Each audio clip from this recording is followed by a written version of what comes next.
அனைவருக்கும் கணித வணக்கம். இப்போ பார்க்க போகிறது 6ஆம் வகுப்புக்குரிய கணக்கு 2ஆம் பருவம் பயிற்சி 5ல் 1ல் 3ல் 8வது கணக்கு பார்க்க போகிறோம்.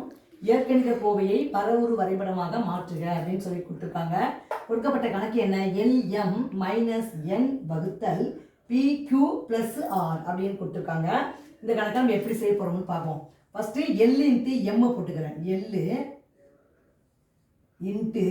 M போட்டாச்சு. அடுத்து -n அப்படின்னு இருக்கு. மைனஸ் குறியீடை போட்டுக்கிறேன். இங்கே என்ன போட்டுக்கிறேன். அடுத்து என்ன இருக்குது? வகுத்தல் குறியீடு இங்கே போட்டுக்கிறேன். அடுத்து நம்ம என்ன செய்ய போகிறோம் அப்படின்னு பார்த்தோம்னா, இப்போ பார்த்தீங்கன்னா அடுத்து PQவை போட்டுக்கிறேன். P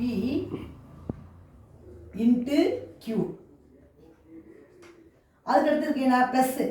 அப்போ இங்கேருந்து ப்ளஸ்ஸு போட்டுக்கிறேன். அப்புறம் R +R இதோட ஜாயின் பண்ணிக்கிறோம். வகுத்தல். இப்போ பார்த்தீங்கன்னா L × M - N வகுத்தல் P × Q + R அப்படின்னு படிக்கணும். புரிஞ்சுங்களா?